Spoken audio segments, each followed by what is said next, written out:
DX fresh air handling unit, दूसरा हो जाता है AHU। DX direct expansion, FAHU fresh air handling unit. ये दो किस्म के AHU इस्तेमाल होते हैं, fresh air DX direct expansion fresh air handling unit, AHU air handling unit.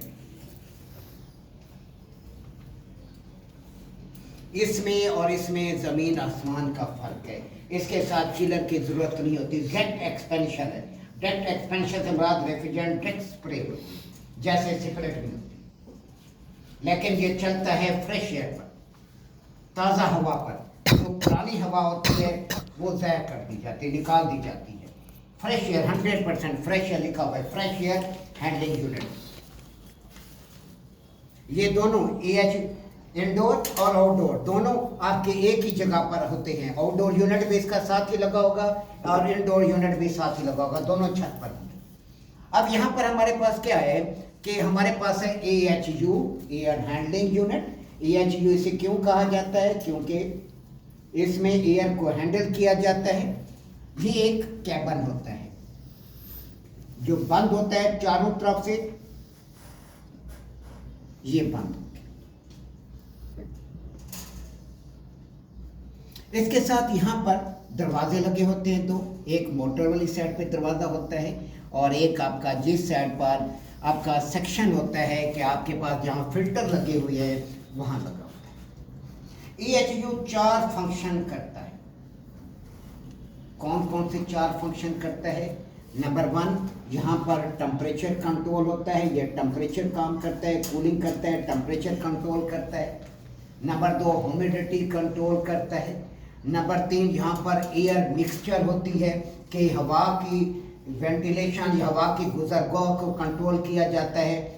Number 4, filtration, यहाँ पे हवा को फिल्टर किया जाता है। आपसे पूछा जाता है AHU क्या काम करता है, कितने फंक्शन करता है, क्या रोल अदा करता है? आपने से बताया सर ये 4 फंक्शन कर रहा होता है। नंबर 1, यहाँ पर एयर को ठंडा किया जाता है, टेम्परेचर कंट्रोल होता है, यहाँ पर ठंडक पैदा होती है। नंबर 2, यहाँ पर ह्यूमिडिटी कंट्रोल होती है। नंबर 3, यहाँ पर हमारे पास एयर जो मूविंग है, फ्रेश एयर मिक्सचर डिपार्टमेंट, एक एयर मिक्सचर यहाँ पर होती है जहाँ पर फ्रेश एयर और रिटर्न एयर आपस में मिला दी जाती है, एयर मिक्सचर एक होती है। नंबर 4, इसके अंदर होती है एयर फिल्ट्रेशन, एयर को साफ किया जाता है। 4 इस ऊपर होता है। इसके साथ आमतौर पर 2 लाइनें आ रही होती हैं, एक होती है इनपुट लाइन, एक होती है आउटपुट लाइन। बाद औकात इसमें 3 लाइनें भी आ जाती हैं, वो सारा समझाता हूँ। आपके पास जो इनलेट लाइन आ रही होती है, आपसे पहला जो सवाल पूछा जाता है कि AHU के अंदर, बस सिंगल लाइन दे रहा हूँ, AHU के अंदर इनपुट वाटर इनपुट लाइन को क्या कहा जाता है? वाटर, जहां पर वाटर सप्लाई, ये वाटर सप्लाई लाइन है, ये यहाँ पर वाटर सप्लाई होगी। आपके पास दूसरी होती है वाटर रिटर्न। अब यहाँ पे वाटर सप्लाई क्या है? कौन सी वाटर सप्लाई है? चील्ड वाटर सप्लाई, ठीक है, CHWS, चील्ड वाटर सप्लाई यहाँ पर। दूसरी जो लाइन होती है चील्ड वाटर रिटर्न होती है। आपका चील्ड वाटर रिटर्न हो रहा है, एक पे सप्लाई हो रहा है। वो कहते हैं कि हमें बताएं कि आप कैसे पहचान करेंगे कि इसमें रिटर्न कौन सी है और इसमें सप्लाई कौन सी। हमेशा याद रखें इसमें जो सप्लाई होगी नीचे बॉटम। आपका फैन कॉइल यूनिट है, आपकी सप्लाई नीचे बेस पर, आपकी जो रिटर्न है ऊपर होगी। ये फैन कॉइल यूनिट लगे हुए हैं, इनको आप गौर से देखेंगे, आपको यहाँ पर क्लियर हो जाएगा कि आपकी सप्लाई कौन सी है, रिटर्न कौन सी है। फैन कॉइल यूनिट में जिस तरह पाइप जाती हैं बिल्कुल सेम AHU में वैसे ही जाती है। अब यहाँ पर हमारे पास ये सप्लाई लाइन है,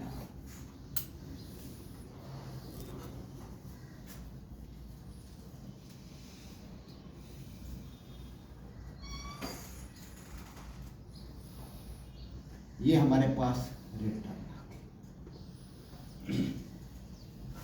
इसके पर सारी फिंसें बनी हुई थी।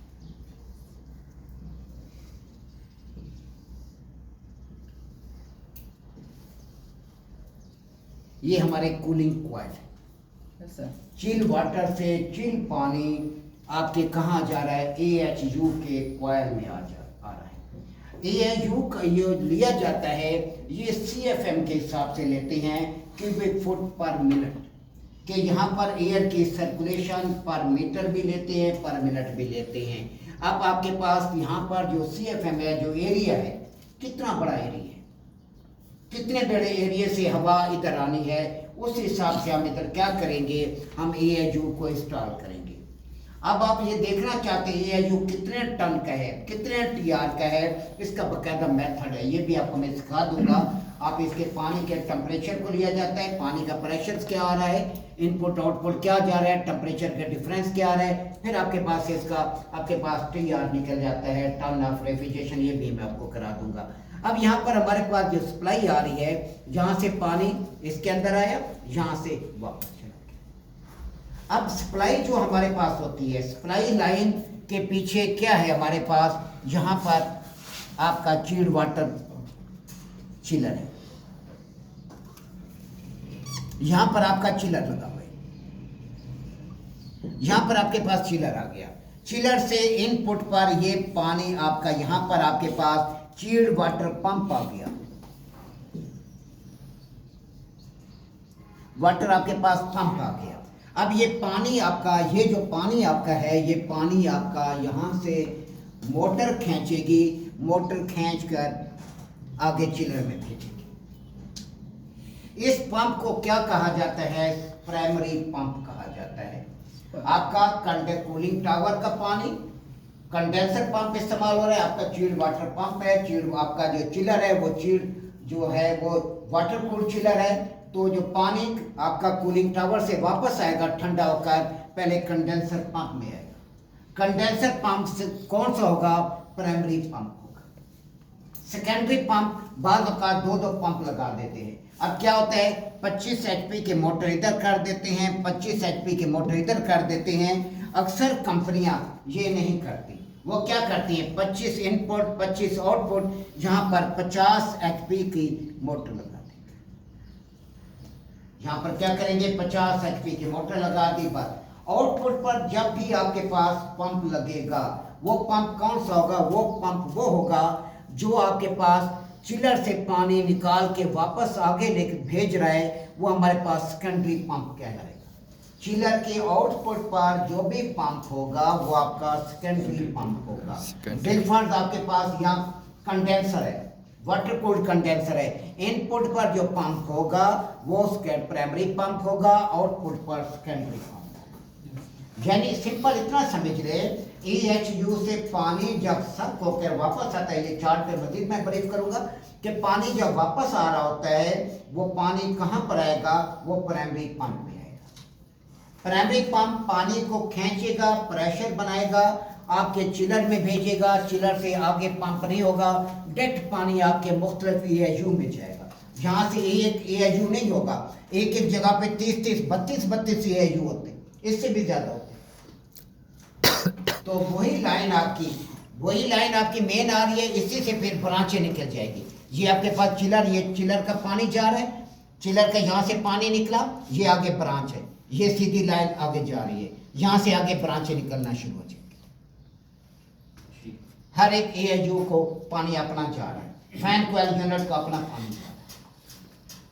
अब यहाँ पर जब पानी आपका AHU के अंदर, चिलर के अंदर, AHU के अंदर दाखिल होता है, चिलर से निकलकर सबसे पहले यहाँ पर एक वाल्व देते हैं, उस वाल्व को कहते हैं बटरफ्लाई वाल्व।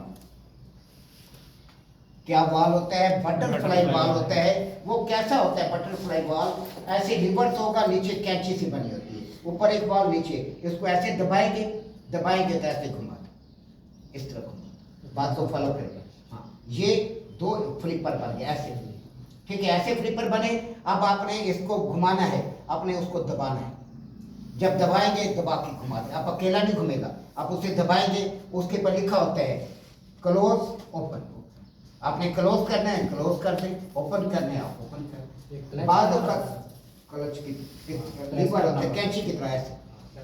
जी, अगर आपने यहाँ पर बाद का गेट वाल भी देते हैं, ज़्यादा कंपनियां जो है वो बटरफ्लाई वाल देते हैं। बटरफ्लाई वाल बड़ा इजीली बंद हो जाता है, उसको गेट वाल को घुमाते रहो घुमाते रहो घुमाते रहो, इसको ऐसे घुमाना है, बस ऐसे कर दिया, रास्ता खुल गया रास्ता। बटरफ्लाई वॉल के बाद आपका, अगर आपके पास फैन कॉइल यूनिट है या आपके पास EHU है, यहाँ पर सबसे जो पहली चीज आएगी वो यहाँ पर स्टेनर आएगा। स्टेनर है। स्टेनर के अंदर एक जाली होती है, पोर्ट होती है जिसे कहते हैं। वहां पर क्या किया जाता है, आपके इस पानी के अंदर खुदा ना खासा कुछ कचरा आ गया है, वो कचरा जो है वो यहाँ पर आपके कॉइल में जाकर कॉइल को ब्लॉक ना कर दे, तो क्या किया जाता है, सबसे पहले स्टेनर लगाया जाता है। स्टेनर लगाते हैं। यहाँ पर बड़ी बड़ी जो कंपनी हैं वो हाई लेवल पे काम करती है। ऐसा काम होता है, बंदा कहता है यार मैं कहाँ आ गया हूँ, हमें ये ऐसा चमकाया होता है प्लांट को, नई से नई यहाँ पे DPS लगा देते हैं, डिफरेंशियल प्रेशर स्विच लगाते हैं। अब डिफरेंस बताता है वो, इनपुट पानी का प्रेशर, आउटपुट पानी का प्रेशर। अगर इसके इनपुट आउटपुट पानी के प्रेशर में फर्क आएगा तो DPS जो है वो कमांड देगा आपके BMS सिस्टम को उधर कि ये पानी का प्रेशर यहाँ पर गड़बड़ हो रहा है, तो वो वहाँ पर जब काशन चला जाएगा तो अगला समझ जाएगा उस्ताद ये स्टेनर ब्लॉक हो गया। इसी तरह आपके DPS जो है बहुत ज़्यादा लगाए जाते हैं। DPS हर जगह पर हम लगाते हैं। DPS आपके EHU के अंदर बहुत ज़्यादा लगते हैं। जहाँ पर हमने जैसे मशरक़ वस्ता है, ठंड पड़ गई, वहाँ पर हीटर लगे होते हैं डक्ट के अंदर, क्योंकि वहाँ पर गैस का निज़ाम नहीं है, वहाँ भी DPS होते हैं। ये सारी डिस्कस हम करेंगे, DPS क्या भला होती है, क्यों ये किया जाता है, तो ये सारा निज़ाम डिस्कस होगा। मैंने आपको पहले बताया सारे कंट्रोल, जो सारा निज़ाम है चिलर का वो यहाँ पर है, सारा कंट्रोल यहाँ पर है।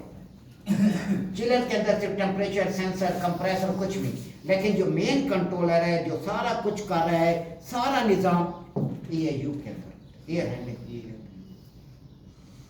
अब स्टेनर से आपका पानी यहाँ से निकला, आगे आपके पास अगर BMS सिस्टम है तो यहाँ पर थर्मोस्टेट स्विच दे देते हैं, टेम्परेचर क्या चल रहा है पानी का वो वहाँ पर कमांड दे देते हैं। दूसरा इसके अलावा मैनुअल भी आपके जो है टेम्परेचर मीटर लगे होते हैं, प्रेशर गेजें लगी होती हैं, पानी का प्रेशर क्या चल रहा है, किस तरह चल रहा है, ये इसका पर गैलन के हिसाब से ले लिया जाता है। तो वो आगे आप GPM उसे कहते हैं, गैलन पर मिनट, पानी का प्रेशर क्या आ जा रहा है उसे GPM कहा जाता है। यहाँ पे सारा हमारा जो निज़ाम है, सबसे जो मुश्किल HVAC टेक्नीशियन को पड़ती है वो कोड मारते हैं। DPS क्या बना है, GPM क्या है, TR क्या है, VAV क्या है, VRV क्या है, FD क्या है। तो ये मसाइल हमारे लिए जो आते हैं वो सबसे बड़े मसाइल ये जो टेस्ट के अंदर पूछे जाते हैं। PPM क्या बना है, तो इस टाइप के जब क्वेश्चन करते हैं दिमाग घूम जाता है, तो ध्यान में नहीं आता ये क्या बड़ा है, क्या चीज़ है, और अजीब और गरीब उन्हें मुखफ़फ़ निकले, क्योंकि फील्ड इतनी बड़ी है, फील्ड नस्लें सीखते रहे नहीं सीख सकती, इतनी गहराई है फील्ड के अंदर, नई से नई टेक्नोलॉजी, नए से नए मीटर उन्होंने डालते जा रहे हैं। कंपनियां खाने के लिए पता है क्या करती है, एक से एक कंट्रोल डालती जा रही है। वो एक ही कंट्रोल शहजादे बहुत है, अब एक कंट्रोल गड़बड़ करेगा तो पूरा निज़ाम थोड़ा सा। अब जैसे आपके पास ये यूनिट आ गए, इन्वर्टर आ गए, सेंसर है, सारे सेंसर पे सेंसर डाल रहे हैं, थोड़ा सा कोई मसला हो, डस्ट आ जाए, आपका सिस्टम बंद हो जाता है, एरर आ जाता है। इतना भी कॉम्प्लिकेटेड सिस्टम को ना बनाएं कि बंदा बस फंसा ही रहे हर टाइम। इलेक्ट्रॉनिक्स की चीज़ें देरी लगती खराब हो जाएंगी, तो सिस्टम जो पुराना है, पुराने सी प्लेट है, उन्हें प्रॉब्लम ही नहीं, छोटे से कार्ड है, गड़बड़ करे हर बंदा ठीक कर सकता है। अब नए से नए टेक्नोलॉजी, नए से नए सेंसर डालते जा रहे हैं, कॉम्प्लिकेटेड करते जा रहे हैं, और कुछ नहीं है। मैकेनिक के हाथ में है, इलेक्ट्रॉनिक्स कार्ड वाले के हाथ में है, सेंसर खत्म करता जाए, अगले बार जाते जा रही है सेंसर खत्म कर तो उड़ा देगा, डेट कर देगा, यार ये सेंसर भी उड़ा दे, इसकी भी तो नहीं है, वो उड़ा देगा। जब कार्ड हम ठीक कराने जाते हैं हमें नज़र आता है यार ये मुसीबत है, बंदा बहनचोद है, ये चूतिया बंदा, ये मत्थे लगेगा फिर तो सब गालियाँ तो हमारी दफा में हमारी नेचर है, तो हम बात नहीं आ सकते। ये हमारी फील्ड है, फील्ड है हमारी। आपके फील्ड से गाली लाजमी है कि वहाँ पर प्यार से, हाँ ये है, ये हमारी गाली में तो ये तो जुबान पे पड़ी है ना, ये जो अल्फाज मैं इस्तेमाल करता हूँ, अपने फील्ड में रह जाना है, आपको इसका आदी होना पड़ता है। इस वजह से हम इसको हम रिपीट कर रहे होते हैं कि हमारी टेक्निकल फील्ड है, तो पता नहीं क्या क्या लफ्ज़ होते हैं। अभी मेरा वुज़ू है, वुज़ू खराब हो जाएगा, वरना तो हम कुछ भी नहीं छोड़ते, जो भी आता है हम बकते हैं। तो इस वजह से तो माइंड नहीं करना होता, फील्ड है, टेक्निकल फील्ड है, कुछ भी कुछ कह दे तो टेक्निकल फील्ड में माइंड वाली गेम नहीं है। माइंड आप कहीं कहते हैं, अगर माइंड आप लेके चले ना फिर आप काम ही नहीं कर सकते। हर किसी के पान पड़ेगा फिर उठा के सीनियर है, रेस्पेक्ट, ठीक है सर जी, आप कुछ भी कह सकते, कहने कुछ नहीं होता, बस कोई बड़ा कोई डांट थोड़ा शामिल किया जा रहा है। आप पानी को ऊपर से क्यों नहीं डालते, यहाँ से जल्दी गुजर जाए। इस वजह से हमारा पानी इनपुट से हम शामिल करते नीचे से, ताकि रास्ते के अंदर रेजिस्टेंस है कि पानी के इधर से गुजरते हुए टाइम लगे, हवा से इसके ज़्यादा से ज़्यादा ताल्लुक कायम रहे। अगर आप उधर से लगाएंगे बड़ी तेज़ी से यहाँ से पानी की सर्कुलेशन होगी, क्योंकि बहाव मिल रहा है, तो हवा की सर्कुलेशन, हवा का टकराव इससे कम से कम होगा, जिसकी वजह से आपका टेम्परेचर जल्दी मेंटेन नहीं होगा और आपके चिलर को रिटर्न ज़्यादा जल्दी मिलना शुरू हो जाएगा। जिस ज़्यादा मिलेगी उसका टेम्परेचर डाउन होगा, हो सकता है ज़्यादा डाउन हो जाए, आपका सिस्टम ही कट ऑफ हो जाए, ये टेम्परेचर CLC 6 या 7 CLC पे पहुँच गया। तो आपने इस चीज़ों को मद्देनजर रखना है कि सप्लाई क्यों वजह से यहाँ से गुजारी जाती है, ताकि यहाँ पर क्वायर के अंदर पानी के रास्ते में मज़ामत है, थोड़ी सी प्रेशर बिल्डर, रुके प्रेशर ऊपर चढ़ाई चढ़ रहा है, तो जब आप पानी का कंप्रेसर लगाते हैं, हम कभी भी लाइन, डिस्चार्ज लाइन हम नीचे से नहीं देते, हम ऊपर से देते हैं। क्यों ऊपर से देते हैं, ताकि कंप्रेसर ऊपर लोड ना है, प्रेशर ना कंप्रेसर ऊपर। तो हर चीज़ को हर जगह पर सोचा जाता है कि मैंने काम को कैसे करना है। या तो मैं बताता हूँ, लड़के मजाक उड़ाते हैं, लेकिन ये फील्ड के अंदर जाके फिर परेशानी इनको होगी कि हम यहाँ पे क्या कर रहे हैं और क्या हमारे साथ हो गया है कि टीचर के इंस्ट्रक्शंस को हमने फॉलो नहीं किया। अब खबर रखा कि ये वो चीज़ें हैं जो सुनी सुनाई नहीं है, कि ये बीते जा चुके हमारे साथ, हमारे साथियों ये मसाइल का सामना हो चुका है, इस वजह से आप मज़ा करते हैं। अब यहाँ से पानी यहाँ पर आया, आपसे यहाँ पे जो मेन सवाल किया जाता है वो एक सवाल ये होता है कि एक्चुएटर जो मेन कंट्रोलर है, जब पूरी रास्ते को बंद करते हैं, वो इनपुट पे लगाया जाता है या आउटपुट पे लगाया जाता है। अब यहाँ पर हम आते हैं आउटपुट पर। आउटपुट पर हमारे पास यहाँ पे फिर वही टेम्परेचर मीटर आएगा, हमारे पास प्रेशर गेज आ जाएगी, जो प्रेशर हमें शो कर रही होगी। यहाँ पर हमारे पास आ जाएगा, अब एक चीज यहाँ पर आती है, कंपनी देती है बैलेंसिंग वाल। बैलेंसिंग वाल पानी के प्रेशर को बैलेंस करने के लिए रिटर्न पर बैलेंसिंग वाल लगाया जाता है, पानी का प्रेशर बैलेंस रहे। अगर बैलेंसिंग वाल को छेड़ा नहीं जाता, एक प्रेशर आपने सेट कर दिया, बस उसी पे सेट रखे। अगर प्रेशर आपने छेड़ दिया बैलेंसिंग वाल को, फिर मसला होगा। आजकल तो बड़ी बड़ी चीज़ें आ गई, प्रेशर रेगुलेटिंग वाल आ गए, वहाँ पे प्रेशर आपने रेगुलेट कर दिया, सेट कर दिया, बस उसी प्रेशर पे पानी जाता रहेगा, छेड़ा नहीं जाता। छेड़े जाएंगे तो फिर सारा निज़ाम चौपट हो जाएगा, कि आपके पानी के प्रेशर उधर बढ़ जाएंगे, इधर कम हो जाएंगे। इनको एक ही जगह पर, जहाँ पर ये स्टैंड है, इसे एक ही जगह पर रहने दिया जाता है। यहाँ पर हमारे पास एक चीज़ और आ जाती है, 2 वे। बाद जगह पर जहाँ पे VFD सिस्टम है, VFD वेरिएबल फ्रीक्वेंसी डिवाइस, कि आजकल सारा जो निज़ाम है बिजली की बचत हो रही है, VFD सिस्टम आ गया, वेरिएबल फ्रीक्वेंसी डिवाइस, कि आपके पास जब टेम्परेचर मेंटेन हो जाता है तो आपकी मोटर की जो फ्रीक्वेंसी है उसको डाउन कर दिया जाता है, जिसकी वजह से मोटर आपकी ऐसा चलना शुरू हो जाती है। अब यहाँ पे 2 वे सोलेनॉइड, बिलफर 2 वे सोलेनॉइड वहाँ पे लगाया गया, ये 2 वे सोलेनॉइड वाल यहाँ पे लगा दिया गया। यहाँ पर 2 वे सोलेनॉइड वाल को क्या चीज़ ऑपरेट कर रही है, यहाँ पर इसे ऑपरेट कर रहा है एक्चुएटर। एक्चुएटर सारा काम यहाँ पर एक्चुएटर का है। क्या करते हैं, अब यहाँ पर मैं डिटेल की तरफ अब चलता हूँ, कि जब आपका सिस्टम यहाँ पे रन हो गया, चल पड़ा, निज़ाम चल पड़ा, जहाँ पर एक थर्मोस्टेट स्विच यहाँ पे लगाया जाता है रिटर्न में, क्योंकि AHU के साथ 3 डक्टें लगी हुई होती हैं, supply air duct, return air duct और fresh air duct. Return air duct हमेशा कहाँ होगी, किस साइड पर होगी, जिस साइड पर आपके पास फिल्टर लगे हुए हैं।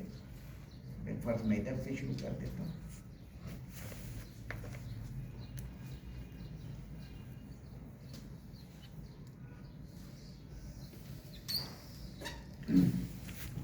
ये आपके पास ये रिटर्न एयर डक्ट आ रही है। रिटर्न एयर डक्ट में क्या होता है, कमरों की हवा वापस आ रही है AHU के अंदर। इसी के साथ अपोजिट साइड पर या किसी और साइड से जहां पर हमारे पास आ जाती है फ्रेश एयर डक्ट, इसको कहते हैं मिक्सचर डिपार्टमेंट, मिक्सचर एरिया, जहां पर आपका फ्रेश एयर और आपके रिटर्न एयर को मिक्स किया जाता है ताकि आपके जहां पर कमरे हैं वहां पर सफोकेशन ना हो, आपकी वहां पर जो है वो ऑक्सीजन कम ना हो, आराम से सुकून से बैठे, क्योंकि एक ही हवा बार बार सर्कुलेट होने से वहां पर बैठे हुए लोग घुटन का शिकार हो जाते हैं। हमें ऑक्सीजन चाहिए होती है, फ्रेश एयर चाहिए होती है। मुख्तलिफ एजेस के लोग होते हैं तो वहाँ पर क्या किया जाता है 20% 30% ये फ्रेश एयर का डैम्पर खोल दिया जाता है कि आपके पास हवा जो है रिटर्न एयर जो कमरों से इस्तेमाल शुदा हवा आ रही है वो वापस यहाँ पर मिक्स हो जाए। बाद वक़्त ऐसा होता है, इसके डिटेल में आगे दूंगा। अब इसके आगे हमारे पास क्या होता है, यहाँ पर हमारे पास फिल्टर लगाए जाते हैं। सबसे पहले हमारे पास जो फिल्टर होता है उस फिल्टर को कहते हैं परी फिल्टर। ये एल्युमिनियम का बना होता है, ये परी फिल्टर यहाँ पे लगे होते हैं। परी फिल्टर के बाद अक्सर पाकिस्तान के अंदर सिर्फ परी फिल्टर ही लगा देते हैं। बाद जगह जो हसास जगह होती हैं वहाँ पर पॉकेट टाइप या जैकेट टाइप फिल्टर लगाए जाते हैं। क्या होता है, जैकेट टाइप फिल्टर रिप्लेसेबल नहीं है, वो रिपेयरेबल नहीं है, सर्विसेबल नहीं है कि एक बार ख़राब हो गया उसे आपको मूव करना पड़ता है, चेंज करना पड़ता है। इसके अलावा हमारे पास हिपा फिल्टर इस्तेमाल किया जाता है। हिपा फिल्टर सबसे महंगा तरीन फिल्टर है कि वहाँ पर वह इस्तेमाल किया जाता है जहाँ बिल्कुल ही कचरा वगैरह कुछ भी ना जाए। लेबॉर्ट्री है, साइंस लैब है वगैरह वगैरह, वहाँ पर काम ऐसा काम हो रहा है, सेंसिटिव काम हो रहा है, वहाँ पर हिपा फिल्टर लगा। वरना आम तौर पे हमारे पास क्या होता है कि यहाँ पर हमारे पास जैकेट टाइप जिसे पॉकेट टाइप फिल्टर भी कहा जाता है वो लगा दिया जाता है। यहाँ से आपके पास हवा आई, रिटर्न एयर और फ्रेश एयर के आगे फिल्टर होंगे, पहले फिल्टर नहीं होंगे। क्यों? अगर बाद में फिल्टर लगा दिए तो पहले फिल्टर लगा दिए फिर तो आपकी जो फ्रेश एयर हवा आ रही है वो तो सारी गंद है, कचरा है, वो तो सारे चले जाएंगे। तो इस वजह से क्या किया जाता है, आपके ये हवा ताज़ा हवा, इधर से ताज़ा हवा आ रही है, इधर से रिटर्न हवा आ रही है, पहले किससे जाकर टकराएगी, यहाँ पर जाके फिल्टर के साथ टकराएगी। फिल्टर में हवा साफ होगी। ये एल्युमिनियम के बने फिल्टर होते हैं। अब यहाँ पे सवाल किया जाता है ये कितने मैक्रोन के होते हैं, ये कितने मैक्रोन में होते हैं। 1 mm के अंदर, मिलीमीटर के अंदर आमतौर पर 1000 मैक्रोन होता है। 1000 मैक्रोन होता है 1 mm के अंदर। अब यहाँ पर आपका मैक्रोन क्या है कि आपकी इकाई है, यहाँ पर आपके पास छोटे से छोटे, ये ज़्यादा से ज़्यादा 15 से 18 मैक्रोन या 20 मैक्रोन का होता है आपका ये फिल्टर। ये गंद वगैरह कचरा वगैरह जो मोटा है उसको नहीं जाना जाता, जो बारीक है वो तो जाएगा जाए, वो गुजरेगा इसमें से। फिर हमारे पास आगे आता है जैकेट टाइप फिल्टर, जहाँ पे सेंसिटिव जगह, अगर आम जगह है, हॉस्पिटल है, पाकिस्तान के अंदर तो ये निज़ाम नहीं है, बहुत अच्छे हॉस्पिटल है वहाँ तो होगा, वरना सिर्फ एक ही परी फिल्टर होता है। कई हॉस्पिटल में होली फैमिली हॉस्पिटल 3 साल में जहाँ पर ऑपरेशन थिएटर है, कुछ भी है, सिर्फ एक ही फिल्टर है, परी फिल्टर है, वो भी सड़े हुए गले में कोई तब्दील करने का कोई ख्याल ही नहीं, कुछ भी नहीं करते। लेकिन बड़ी जब फॉरेन कंट्रीज में जाएंगे आपके वो ठिकाने आ जाएंगे, ऐसे कैबन चमके हुए होते हैं कि वहाँ पर क्या होता है, PPM का ख्याल रखा जाता है। क्या है? प्लान प्रिवेंटेड मेंटेनेंस, कि आपने प्लान बनाना है कि इस महीने आपने क्या क्या काम करना है। EIU साफ करने हैं, अपने जॉइंट जो टांके हैं, आपके जो बिजली की सप्लाई है, कोई वहाँ पे स्क्रू लूज तो नहीं है, कोई तार स्पार तो नहीं है, हर चीज़ का हर महीने प्लान बनाया जाता है, उसको कहते हैं PPM, प्लान प्रिवेंटेड जो है मेंटेनेंस। ठीक है, ये एक प्लान बनाया जाता है कि डिसाइड किया जाता है इस हफ्ते क्या, इस महीने क्या काम करना है, इस महीने क्या काम करना है, से पूरा स्ट्रक्चर हर महीने सुपरवाइजर साइड इंचार्ज ये बना के दे देते हैं। ठीक है, यहाँ पर PPM के बारे में, यहाँ पर क्या होता है, यहाँ पे हवा साफ होकर आगे अगर आपका कोई सेंसिटिव जगह है तो जैकेट टाइप फिल्टर लगेंगे। ये आमतौर पर बहुत सेंसिटिव होते हैं, ये 5 से 8 मैक्रोन के आमतौर पर इस्तेमाल किए जाते हैं कि जो कचरा, छोटा कचरा है, बिल्कुल बारीक कचरा तो निकल जाता है, सारा कचरा इसके जैकेट के अंदर, पॉकेट के अंदर सारा रुकना शुरू हो जाता है, आगे कचरा नहीं जाता। अगर बहुत ज़्यादा सेंसिटिव है तो वहाँ पे हिपा फिल्टर लगा होगा। वो क्या होता है, 0.03 माइक्रोन का होते हैं। इसमें से जो कचरा, इतना भी अगर कचरा नहीं जा सकता कि वो क्या होता है, हमें खुर्दबीन से देखना पड़ता है, इंसानी आंख नहीं देख सकती। ऐसे कोई ज़रात जा सकते हैं जिनको देखने के लिए इंसानी आंख नाकाफी है। आप क्या खुर्दबीन से आप देखेंगे कचरा है यहाँ पर, ये बासूरत दिगर कोई पता नहीं चलता, इतनी हवा फिल्टर होके जाती है। वरना आम रूटीन के अंदर आपके पास परी फिल्टर है जो एल्युमिनियम का बना होता है, हर 15-20 दिन के बाद यहाँ पर इसे साफ कर लिया जाता है।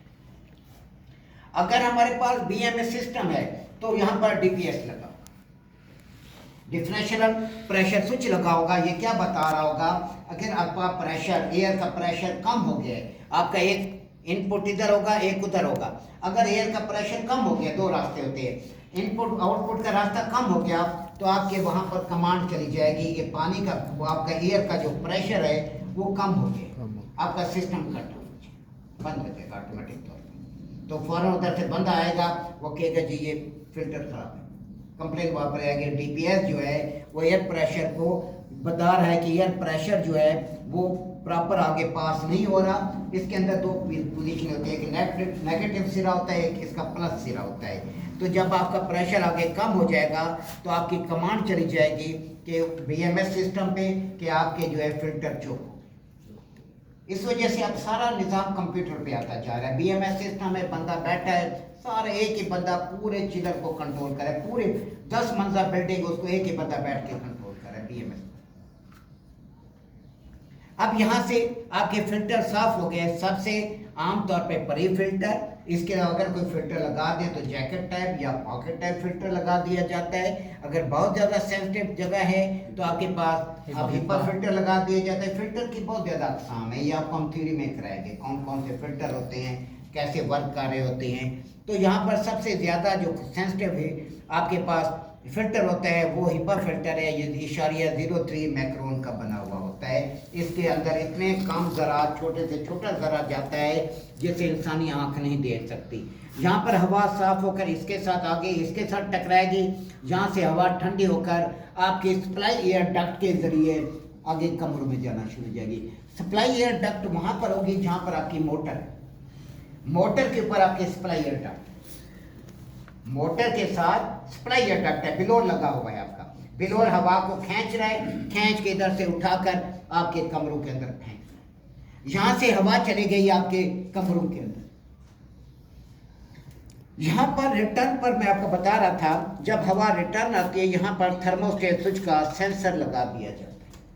कई जगह पर EIU को मुख्तलिफ तरीकों से, टेम्परेचर को मुख्तलिफ तरीकों से हैंडल किया जाता है।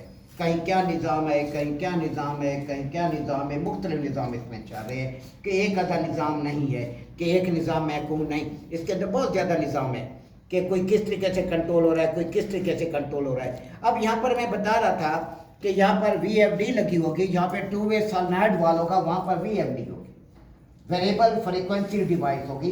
इसका ताल्लुक किसके साथ होगा, आपके पंप के साथ होगा। कि कौन से पंप के साथ, चिल्ड वाटर पंप के साथ, प्राइमरी पंप के साथ। एक ही पंप होगा, प्राइमरी पंप के साथ होगा। अब यहाँ पर क्या होगा, आपका यहाँ पर टेम्परेचर आपने बिलफर्ज 20 सेल्सी रख दिया या 22 रख दिया। जैसे 20 डिग्री सेंटीग्रेड टेम्परेचर पूरा होगा, सेंसर सेंस करेगा, मेन प्रोसेसर को कमांड देगा। मेन प्रोसेसर जो है वो कमांड देगा आपके एक्चुएटर को। एक्चुएटर क्या करेगा, सॉलिनॉइड वाल्व के रास्ते को क्लोज कर देगा। क्लोज हो गया। अब यहाँ पे ये रास्ता बंद हो गया, पानी का रास्ता बंद हो गया, लेकिन पीछे से मोटर तो चल रही है, टप टप चल रही है। अब ऐसी सूरत के अंदर जब प्रेशर यहाँ पे बिल्डअप होना शुरू हो जाएगा तो क्या होगा, प्रेशर बिल्डअप होना शुरू हो जाएगा तो रास्ते के अंदर और भी डिवाइसेस लगी होती हैं, वो कमांड देंगे आपके किसको, VFD को। VFD को जब कमांड मिलेगी तो VFD क्या करेगा, मोटर की स्पीड को कम कर देगा। मोटर ऐसा चलना शुरू हो जाएगी, जिसकी वजह से इधर पानी का जो फ्लो है वो कम होना शुरू हो जाएगा। आजकल तो जदीद सिस्टम आ गए हैं कि आपके अगर पानी का प्रेशर इधर ज़्यादा बढ़ गया तो दूसरा रास्ता खुल जाता है, पानी का प्रेशर उधर ज़्यादा जाना शुरू हो जाता है, ये रास्ता क्लोज होना शुरू हो जाता है, पानी का प्रेशर मेन लाइन में आगे बढ़ जाता है। बहुत ज़्यादा जदीद टेक्नोलॉजी आपके पास आ चुकी है। वो कोई सर्कुलेशन लाइन दी होगी सर उसके लिए, उसी लाइन के अंदर जो आपके पास सप्लाई आ रही है, सप्लाई के अंदर उसी के अंदर आपका रास्ता जो है वो इधर कम कर दिया, आपका फ्लो उधर हो जाना नो सर दूसरे यूनिट की तरफ चला जाए। हाँ, ये एक ही है जो नहीं होता, बहुत ज़्यादा होते हैं। मैंने बताया टेक्नोलॉजी इतनी एडवांस हो गई, नई से नई चीज़ आ गई है। अब हमें सारा निज़ाम डीपीएस पे चला गया, ज़्यादातर जो भी पीएमएस है डीपीएस लगे हुए हैं, वो वहाँ पर बता देते हैं प्रेशर में क्या फ़र्क है, इधर प्रेशर क्या चल रहा है, इधर प्रेशर क्या चल रहा है, आगे जो बंदा बैठा है उसको हर चीज़ पता चल रही है यहाँ पर। अब तो मोटरों के साथ भी डीपीएस लगा दिया, मोटर इनपुट पानी का प्रेशर क्या आ रहा है, आउटपुट प्रेशर क्या आ रहा है, मोटर बंद हो गई है, उसको बीएमएस पे बैठे हुए बंदे को सारा चीज़ पता चल रही है, उसके पास सारी कमांड जा रही है। अब यहाँ पर क्या होगा, उसकी फ्रीक्वेंसी डाउन हो जाएगी, वो मोटर स्लो चलना शुरू हो जाएगी, पानी का प्रेशर इधर कम होना शुरू हो जाएगा। जब पानी का फ्लो इधर कम होगा तो ऐसी सूरत के अंदर क्या होगा, हवा का इसमें से जब हवा गुजरेगी तो पानी ठंडा नहीं होगा इतना, तो ऐसी सूरत के अंदर हवा का टेम्परेचर बढ़ना शुरू हो जाएगा। हवा का जब टेम्परेचर बढ़ना शुरू हो जाएगा, सेंसर सेंस करेगा, जैसे ही सेंस करेगा फिर ये कमांड देगा। किसको कमांड देगा? एक्चुएटर को कमांड उधर जानी है। अब इधर कमांड आएगी, कमांड यहाँ पर आपका क्या होगा, एक्चुएटर ऐसा ऐसा खुलना शुरू हो जाएगा, ऐसा ऐसा एकदम नहीं खुलेगा, ऐसा ऐसा खुलना शुरू हो जाएगा, पानी का फ्लो इधर से बढ़ना शुरू हो जाएगा। जब पानी का फ्लो इधर बढ़ना शुरू हो गया तो ये यू के अंदर पानी का प्रेशर कम हो जाएगा। ये बताएगा उस्ताद मुझ में पानी नहीं है, मोटर चलाओ, तो क्या होगा, पीछे आपकी VFD जो मोटर है उसकी फ्रीक्वेंसी बढ़ना शुरू हो जाएगी ऐसा ऐसा, और आपकी जो मोटर है वो उसकी स्पीड बढ़ना शुरू हो जाएगी ऐसा।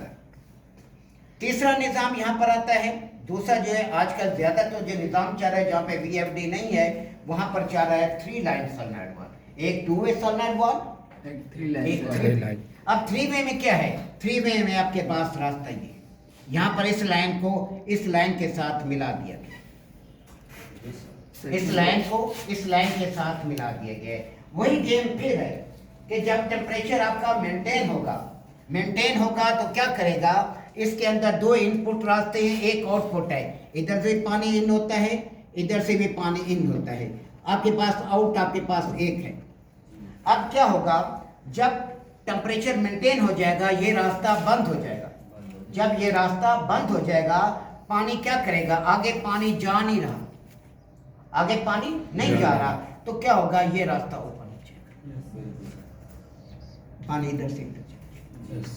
ये वहां सिस्टम होगा जहां पर BMS नहीं है, जहां पे BMS होगा वो निज़ाम चलेगा, VFD सिस्टम सारा वो चलेगा। जहां पर आपका ये नहीं है वहां पे आपके पास 3 वे सोलेनॉइड वाल्व होगा, पानी बाई पास होकर वापस आपके चिलर के अंदर वापस मूव करेगा। इस तरीके से ये निज़ाम आपका चल रहा होता है कि टेम्परेचर मेंटेन हुआ तो आपका क्या करेगा, एक्चुएटर रास्ते को आगे कमांड देगा सोलेनॉइड वाल्व को, सोलेनॉइड वाल्व के रास्ते को बंद कर देगा, जिसकी वजह से पानी का जो फ्लो है वो क्या करेगा, पानी का फ्लो इधर से होना बंद हो जाएगा। अगर VFD है तो पानी का रास्ता जब बंद हो गया तो ऐसी सूरत के अंदर क्या होगा, प्रेशर बिल्डअप होगा, प्रेशर जब बनेगा तो फिर पीछे क्या है, VFD मोटर लगी हुई है, वो उसकी फ्रीक्वेंसी डाउन हो जाएगी, मोटर ऐसा चलना शुरू हो जाएगी। अगर VFD नहीं है तो BMS सिस्टम लगा हुआ है, फिर भी आपके पास क्या होगा, आपके पास 3 वे सोलेनॉइड वाल्व भी होगा। जैसे टेम्परेचर मेंटेन होगा, एक्चुएटर रास्ते को बंद कर रहा है तो ये रास्ता, ये वाला तीसरा रास्ता खुल जाएगा, पानी इधर जाना शुरू कर देगा। इस तरीके से जो है आपका जो है ये जो है टेम्परेचर को कंट्रोल कर रहा होता है। इसे मुख्तलिफ तरीक़ों से मुख्तलिफ जगहों पर कंट्रोल किया जाता है। बाद जगह पर ये रूम सेंसर यहाँ पर नहीं लगाया जाता, ये जो सेंसर है यहाँ नहीं लगाते, ये रूम के अंदर लगे होते हैं, जहाँ पर ये जो सप्लाई कर रहा है, पानी जा रहा है, जहाँ पे एयर जा रही है वहाँ पर थर्मोस्टेट स्विच लगे होते हैं, वो टेम्परेचर को कंट्रोल कर रहे होते हैं। फिर इसके साथ क्या होता है, एक जदीद निज़ाम आ गया VAV system, variable air volume, के आपका वहाँ जब टेम्परेचर मेंटेन आपने करना है, टेम्परेचर पूरा हो गया तो VAV सिस्टम जो है वो रास्ते को जो है वो क्लोज करना चाहिए। VAV सिस्टम बहुत ज़्यादा महंगा है। और एक चीज़ याद रखें, VAV सिस्टम जो है, वेरिएबल एयर वॉल्यूम जो है, वो खुले हॉल के लिए नहीं होता, मुख्तलिफ कमरों के लिए होता है। यानी बिलफर्ज एक कमरा है, आपको ठंड लग रही है, आप थर्मोस्टेट स्विचेस को कट ऑफ करते हैं। जब कट ऑफ करते हैं, उसकी कमांड जाएगी मेन प्रोसेसर के साथ एक्चुएटर, वहाँ पर फिर एक्चुएटर आ गया। सिर्फ पानी में एक्चुएटर नहीं है, आपका एक्चुएटर एयर में भी है। तो एक्चुएटर की जो कमांड जाएगी VAV को जाएगी। VAV क्या करेगा, आपके डैम्पर के रास्ते को क्लोज कर देगा, रास्ता बंद, उधर एयर जाना बंद। इस तरीके से ये काम कर रहा होता है। जब अगर हर मुख्तलिफ कमरों में जा रहा है, अब ऐसी सूरत के अंदर क्या होगा, अगले कमरे वाला बंद हो गया, बंद कर दिया, टेम्परेचर मेंटेन हो गया, वहाँ भी VAV ने बंद कर दिया, अगला कमरे के अंदर भी बंद हो गया। अब ऐसी सूरत के अंदर जो डक्ट के अंदर प्रेशर है ब्रांच के अंदर, वो तो ब्रांच फट जाएगी। तो ऐसी सूरत के अंदर क्या किया जाता है, जब ये निज़ाम यहाँ पर टेम्परेचर मेंटेन होना शुरू हो जाता है, तो आपकी ये जो मोटर है ये VFD होती है। ये मोटर VFD होती है। इस मोटर की स्पीड को कंट्रोल कर लिया जाता है। या आपके पास दूसरी सूरत होता है, वो जो एयर बढ़ गई है उस साइड पर, उसका एयर का फ्लो किसी और साइड पर कर दिया जाता है, आपकी एयर किसी और साइड पर जाना शुरू हो जाता है। इस तरीके से निज़ाम को हैंडल किया जाता है, यानी कॉम्प्लिकेटेड बना दिया जाता है। जो टेक्नीशियन है वो बेचारा फंसा रहता है, किधर एयर नहीं जा रही, क्या है VAV गड़बड़ कर रहा है, तो उधर जाओ तो इधर जाओ, तो ये निज़ाम है। इसके उलझन का बंदा शिकार होता है। सीधा सीधा यहाँ पे रूम सेंसर लगा हुआ है, इजी है। जब VAV लग जाता है, फिर VAV गड़बड़ कर जाए तो पूरा निज़ाम दरम बरम हो जाता है, सारा गड़बड़ होता है जी। अब यहाँ पर कहते हैं कि आपका एक्चुएटर इनपुट पर क्यों नहीं लगाते, यहाँ क्यों नहीं लगाते, इनपुट पर, आउटपुट पर क्यों लगा रहे हैं, क्यों लगा रहे हैं आउटपुट पर, इनपुट पर क्यों नहीं लगा रहे हैं? क्योंकि आउटपुट से फ्लो हो जाता है।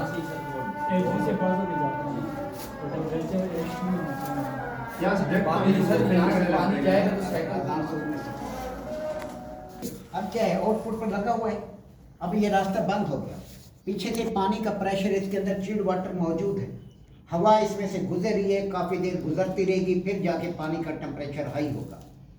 अगर आपने इसे इनपुट पर लगा दिया तो ये कॉइल खाली हो जाएगी, पानी तो इधर से बाईपास हो गया, पानी तो इधर से बाईपास हो गया, जो पीछे मोटर लगी हुई है वो उसने पानी को तो सारा खींच लिया, आपका ये खाली हो गया, फौरन टेम्परेचर हाई होगा, देर ही नहीं मारेगा।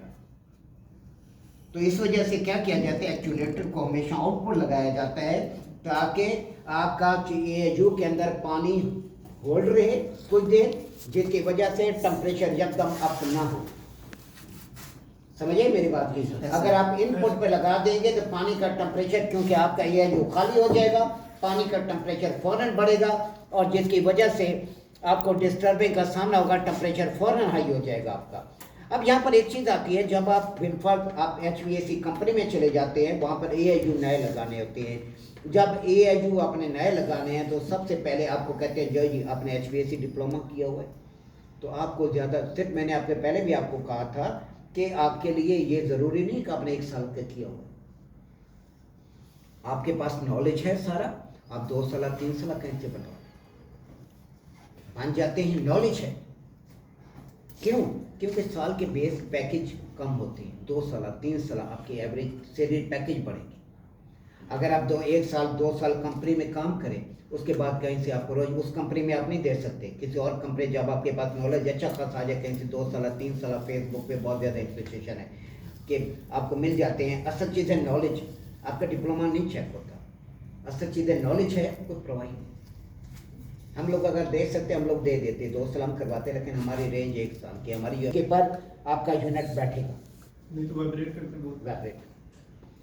छतों पे रखते हैं, छतों पे जब आप 2nd फ्लोर पे छतों पे रखते हैं, तो कई जगह मैंने देखे बड़ी बड़ी कंपनियों ने काम किया, ऐसे चुटिए काम किए कि बंदा देख के हैरान होता है।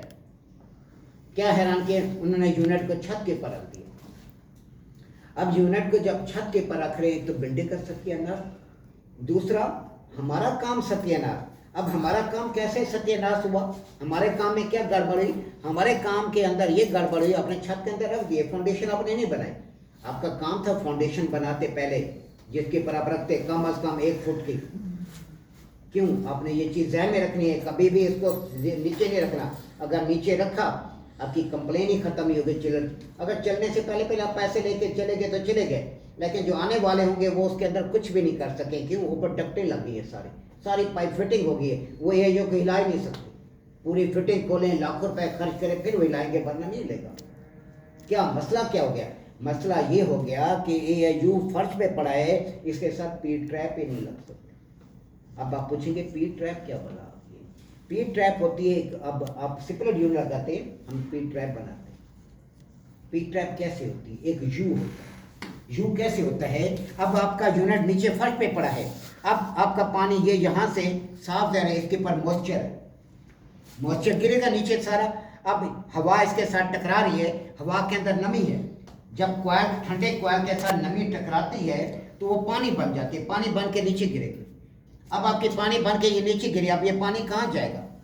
पानी खड़ा हुआ है तो सारा फर्श पे आएगा। अब बिलफर्ज आपके ड्रेन आपने डाल दिए, छत पे डाल दिए, अब शहजादे छत पे तो डाल दिए, लेकिन ये पानी जो मॉइस्चर बन रहा है, पानी बाहर जा ही नहीं सकता। सबसे बड़ा मसला यहाँ पे ये आता है, पानी बाहर नहीं जाएगा। क्यों नहीं जाएगा? आपका फैन चल रहा है, ये पानी को खींच रहा है, हवा को खींच रहा है, पानी को कैसे जाने देगा? वो पानी सारा इकट्ठा होता रहेगा। जैसे AIU बंद होगा वहां सैलाब आ जाएगा। क्यों? जो सारा पानी रुका होता कोयलों में इधर उधर सारा इकट्ठा होता रहे, वो एकदम बाहर निकलेगा और सारे फर्श के ऊपर, छत के अंदर आपकी छत गड़बड़ होना शुरू हो जाएगी। और ये हमारे साथ हो चुका है। नीचे पानी, वो 3 स्टोरी नीचे पानी जा रहा है, किधर से जा रहा है समझ ना है। मसला क्या है? यूनिट छत पे। अब जब यूनिट छत से आपने उठा दिया, यूनिट यहाँ पे रख दिया, ये यूनिट है, ये बेस है, इसकी बेस के साथ ड्रेन पाइप होगा। अब ड्रेन पाइप जब आप विजिट करेंगे आपको मैं दिखाऊंगा। ड्रेन पाइप है, यहाँ से आपने क्या बनाना है? अब इससे आप तकरीबन 6 इंच आगे आएंगे। 6 इंच आने के बाद आपने एक यू बनाना है, यू बना के इसे 6 इंच ऊपर ले आएंगे। 6 इंच ऊपर ले आकर फिर आप इसे इस तरह लीजिए। अब क्या होगा? आपका यूनिट चल रहा है, साफ तरह पानी भर रहा है, पानी इसके अंदर गिरेगा लाजमी तौर पर। इसके अंदर जब पानी गिरेगा, ये पानी वापस जा ही नहीं सकता। क्यों नहीं जा सकता? क्योंकि 6 इंच पानी नीचे चला गया, होदी बन गई। ये पानी किसके कहते हैं? पी ट्रैप बना।